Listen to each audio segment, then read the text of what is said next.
National Weather Service in Pueblo has issued a severe thunderstorm warning for southwestern El Paso County and east central Colorado until 4:30 p.m. Mountain Daylight Time.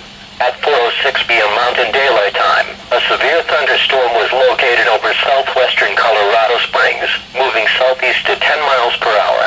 Hazard, 60 miles per hour wind gusts and quarter-size hail. Source, radar indicated. Impact, hail damage to vehicles is expected. Expect wind damage to roofs, siding, entries. Locations impacted include southern Colorado Springs, Fountain, Manitou Springs, Security, Fort Carson, Strathmore, Peterson Air Force Base, Cimarron Hills, and Security Wide Field. For your protection, move to an interior room on the lowest floor of a building.